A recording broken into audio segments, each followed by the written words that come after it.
नमस्कार दोस्तों, Jharkhand coaching classes के यूट्यूब चैनल में आप लोगों का स्वागत है। यदि आप हमारे इस वीडियो सीरीज से जुड़े हुए होंगे तो आपको पता होगा मेडिवल हिस्ट्री के अंतर्गत आने वाला जो दूसरा टॉपिक है द गजनविड इन्वेजन ऑफ इंडिया। इससे रिलेटेड 3 प्रश्न हम लोग डिस्कस कर चुके हैं जो कि यूपीएससी के प्रीवियस यूपीएससी में पूछा गया था। आज चौथा प्रश्न हम लोग लिए हैं, ये भी यूपीएससी 2018 में पूछा गया है और इसको आज यहाँ पे हम लोग डिस्कस करने वाले हैं। आपको शुरुआत में ही बताया गया था हिस्ट्री में 4 सेक्शन है। अब टाइम तो बहुत लिमिटेड है, आपको पता है आपके पास 45 या 50 दिन है, तो 45 और 50 दिन में बहुत सारे सब्जेक्ट पढ़ने हैं, इसीलिए कहा गया था 4 सेक्शन में अगर कोई 2 सेक्शन भी अगर अच्छे से आप तैयार कर लेते हैं तो आपका जो रिस्क है वो थोड़ा सा कम हो जाएगा। होता है ना कि हम चारों सेक्शन को पढ़ रहे हैं तो चारों सेक्शन पढ़ने में बहुत टाइम जाएगा और हो सकता है कि कोई एक प्रश्न भी कहीं से भी आए तो उसको बहुत अच्छे से आप लिख ना पाए। इसलिए अथवा में प्रश्न तो आता ही है, तो 4 में से आप 2 सेक्शन को बहुत अच्छे से तैयार कर लीजिए और 2 सेक्शन अगर अच्छे से आप तैयार करें तो ज्यादा चांस है कि आप जो पढ़ के जाइएगा उसी के आसपास आपको प्रश्न देखने को मिलेगा। और इसीलिए आपको कहा जाता है कि जो भी टॉपिक आप पढ़ रहे हैं उस टॉपिक से बनने वाले हर डायमेंशन का प्रश्न को आपको सोचना होगा और उसको लिखने का प्रयास करना होगा। इसीलिए मेडिवल हिस्ट्री का 2 ही टॉपिक हम लोग पढ़ा है, लेकिन इस टॉपिक के अंतर्गत 4 डायमेंशन में हमको प्रश्न बनता हुआ दिखा, तो 4 डायमेंशन का प्रश्न आपको यहाँ पे हम बताने का प्रयास कर रहे हैं। एक होता है ना कि पढ़ते तो बहुत सारा चीज है लेकिन प्रश्न जब सॉल्व करने का मौका आता है तो हम लोग प्रश्न सॉल्व करते ही नहीं। और आपको बार बार कहा जा रहा है कि अल्टीमेटली आपको एग्जाम हॉल में जाना है और प्रश्नों को ही सॉल्व करना है। अगर प्रश्न को लिखने का आदत नहीं रहेगा, लिख के आदत नहीं रहेगा तो एग्जाम हॉल में जाइएगा तो आप एक तरह से ब्लैंक हो जाइएगा, लिखने में आपको बहुत परेशानी होगा। तो इस तरह के परेशानी से बचने का एक ही उपाय है, आप लिखिए, कुछ भी लिखिए, शुरुआत तो कीजिए और है ना प्रयास कीजिए। देखिए धीरे धीरे आपका आंसर का जो क्वालिटी है वो इंप्रूव होते जाएगा। चलिए, तो यहाँ पे हम लोग सबसे पहले प्रश्नों का डिमांड को समझेंगे और उसके बाद उसका आंसर लिखने का प्रयास करेंगे। जो कि यहाँ पे हम लिखे हैं उसी को आपको बताने का यहाँ पे प्रयास करेंगे। तो यहाँ पे प्रश्न पूछा गया है, तराइन और चंदावर की लड़ाइयों ने भारत में तुर्की शासन की नींव रखी, विस्तार पूर्वक स्पष्ट कीजिए, जो कि 2018 यूपीएससी में पूछा गया है। तो यहाँ पे देखिए हम लोग ऑलरेडी पढ़ चुके हैं तराइन का युद्ध और चंदावर का युद्ध, जो कि पृथ्वीराज चौहान और जयचंद के साथ हुआ था, मोहम्मद घोरी का। तो इस तरह से यहाँ पे बोलता है कि तुर्की शासन का जो नींव रखा गया उस नींव का काम जो करता है वो यही 2 युद्ध करता है, तराइन का दूसरा युद्ध और चंदावर का युद्ध। नींव हम क्या करते हैं आपको पता होगा, जैसे बिल्डिंग होता है, आजकल क्या होता है ना, अगर शहर में देखते हैं या गांव वगैरह में भी देखिए, आजकल क्या होता है पिलर बना लेता है और उसके बाद जब पूरा स्ट्रक्चर खड़ा हो जाता है तो फिर लास्ट में ईंट से दीवार चारों तरफ से क्या कर देता है, उसको ढक दिया जाता है। कहने का मतलब जो पूरा मकान आपका बना है उसका जो पूरा भार है वो कहां पे रहता है, पिलर पे रहता है, नींव पे रहता है, उसका बेस पे रहता है। तो कहा गया कि उत्तर भारत में जो तुर्की आक्रमणकारियों का कब्जा हुआ उसका मेन जो एक तरह से कह सकते हैं विजय जो था वो आपका चंदावर का और तराइन का युद्ध ही था। बाकी जो भी युद्ध हुए वो बहुत छोटे थे या बहुत आसानी से उसको जीत लिया गया, इसीलिए उसको निर्णायक नहीं कहा जाता। निर्णायक किसे कहा गया, तो तराइन का युद्ध को और चंदावर का युद्ध को। इसी को आपको इतने बेहतर तरीके से लिख देना है कि जो भी आपका आंसर को चेक करे उसको स्पष्ट हो जाए कि आप जो बोलना चाह रहे हैं वो एकदम बिल्कुल कहना चाह रहे हैं, बिल्कुल सही कहना चाह रहे हैं कि यही 2 युद्ध था जो कि नींव का काम किया। बाकी तो जो होता है ना बिल्डिंग में हम लोग पिलर खड़ा कर देते हैं, बाकी जो दीवार है वो तो बस ढकने के लिए है। तो उसी तरह से यहाँ पे भी है, ये 2 युद्ध जो है वो भारत में शासन तुर्की शासन का नींव रखता है। बाकी जितने भी युद्ध हुए वो छोटे छोटे थे और वो है ना केवल साम्राज्य का विस्तार में थोड़ा बहुत ये क्या करते हैं, सहायता करते हैं।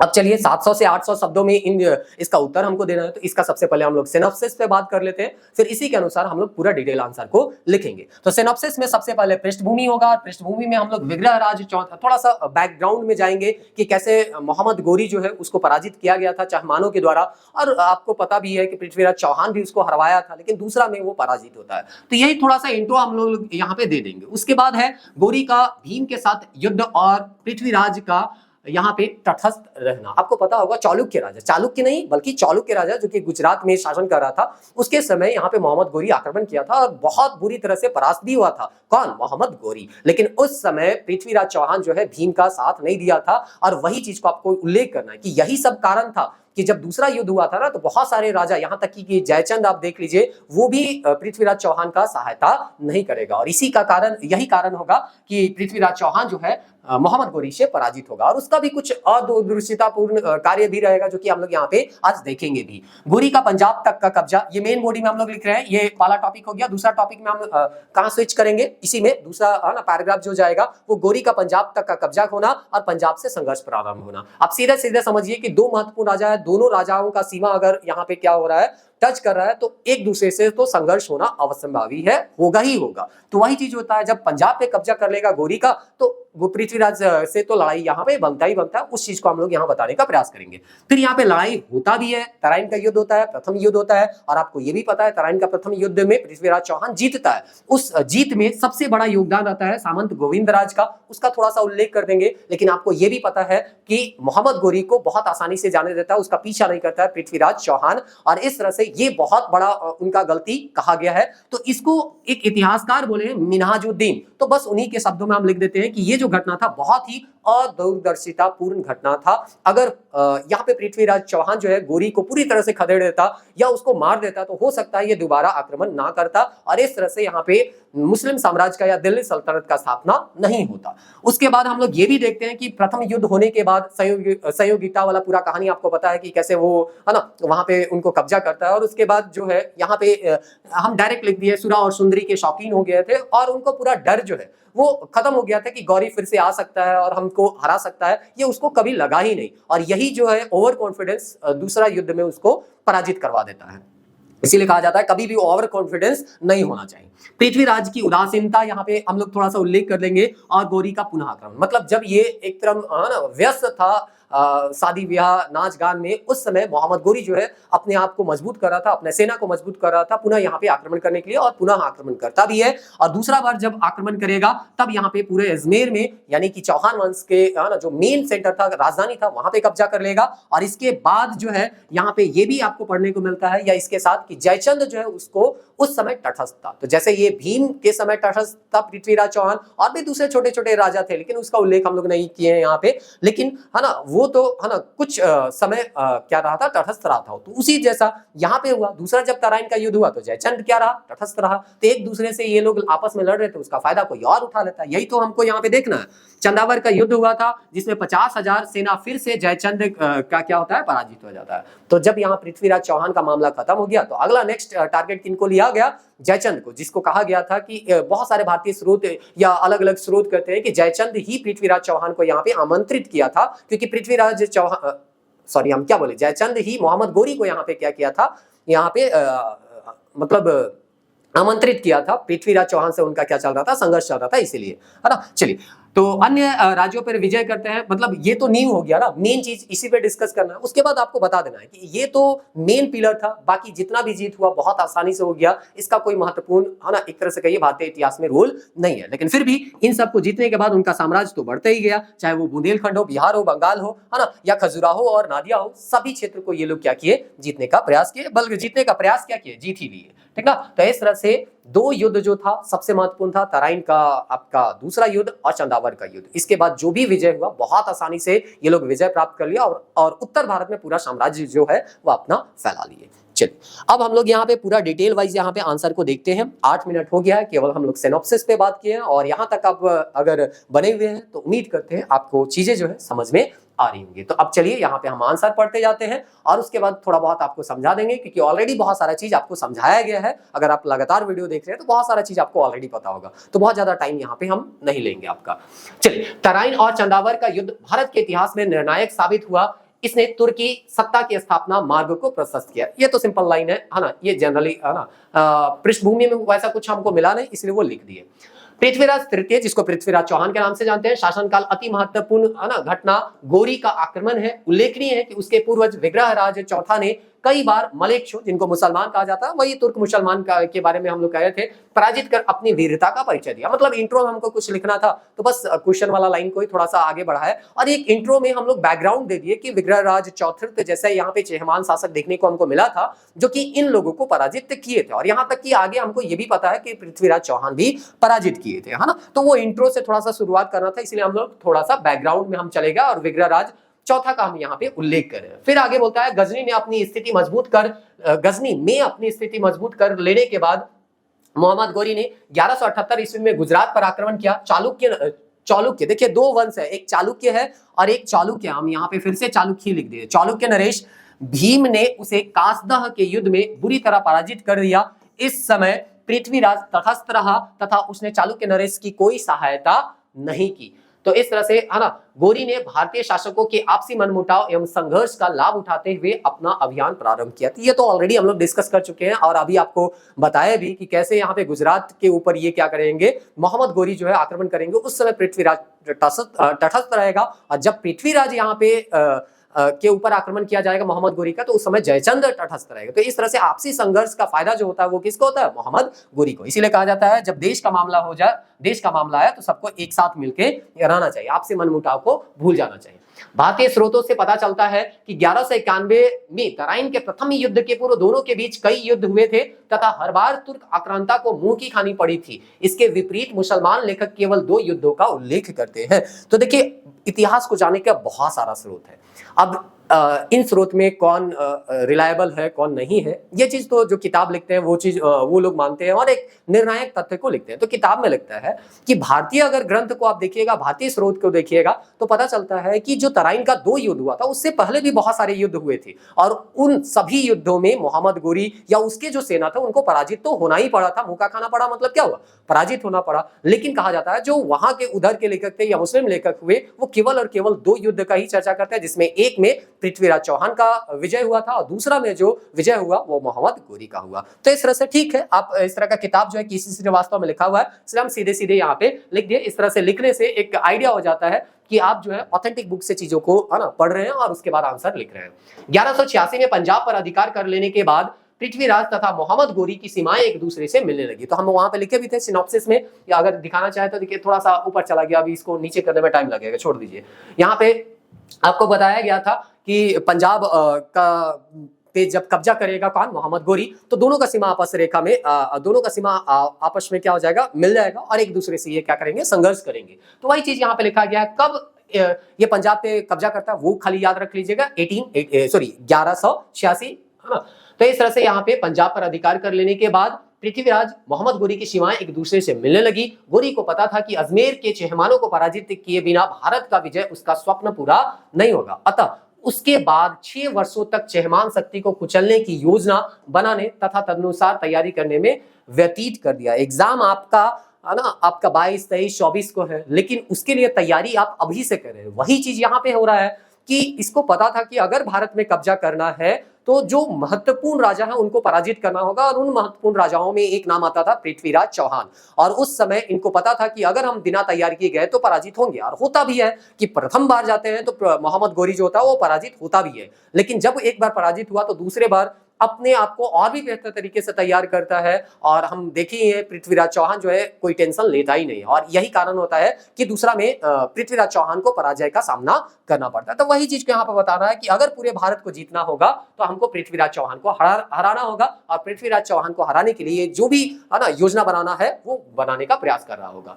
दोनों की सेनाओं के बीच 1191 में तराइन में यहाँ पे तराइन के मैदान में संघर्ष हुआ, जिसे तराइन का प्रथम युद्ध कहा जाता है। तो इस तरह से यहाँ पे है ना आपका तराइन जो है हरियाणा में वो लिखा हुआ है, वो सब तो आप ब्रैकेट में लिख सकते हैं, कोई जरूरी नहीं है, ठीक ना।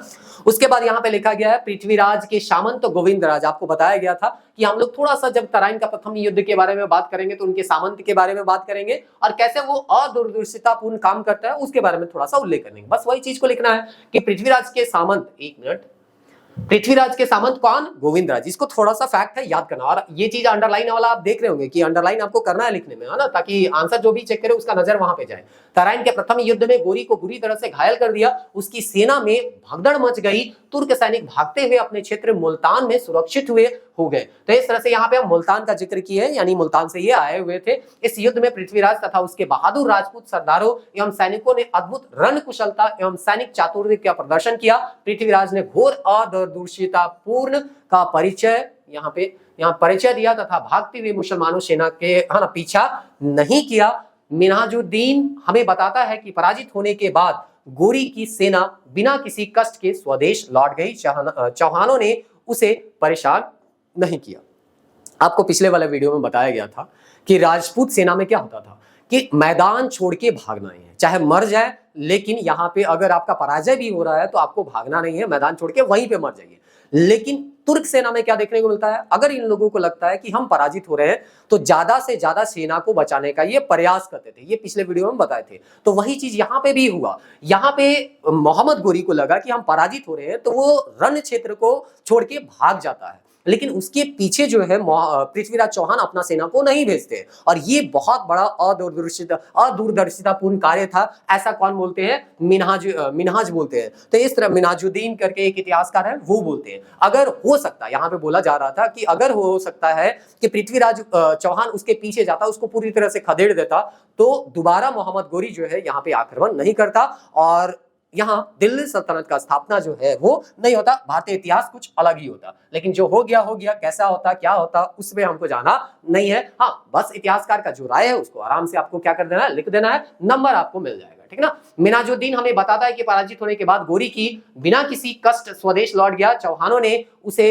यहाँ पे परेशान नहीं किया। वस्तुतः यह चयमान सम्राट की सामरिक दृष्टि से सबसे बड़ी भूल कही जाएगी कि उसने शौर्य भावना, बोलता है ना कि हम बहुत बड़े वीर हैं, बोल के हाँ ना, जाओ तुमको इस बार क्या कर देते हैं, छोड़ देते हैं। लेकिन यही सबसे बड़ा गलती हो गया। शौर्य भावना के चक्कर में अपने शत्रु की स्थिति का पूरा लाभ नहीं उठा पाया।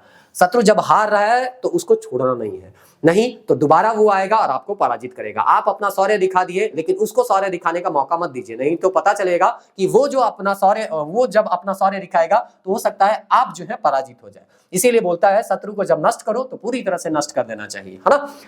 इस युद्ध के बाद पृथ्वीराज उसकी ओर से निश्चित होकर रंगरेलियां मनाने में व्यस्त एवं मस्त हो गया। वह अपनी नवविवाहिता पत्नी संयोगिता से इतना आसक्त हो गया कि प्रशासनिक कार्यों के लिए उसके पास समय ही नहीं रहा।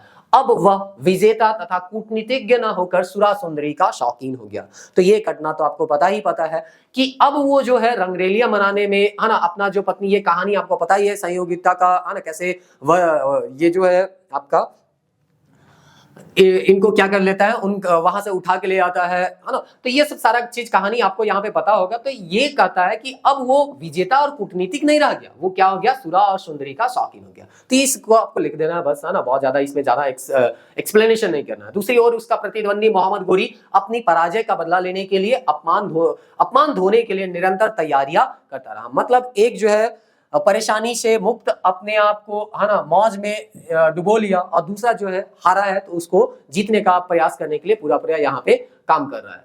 अब यहाँ पे बोलता है इसी बीच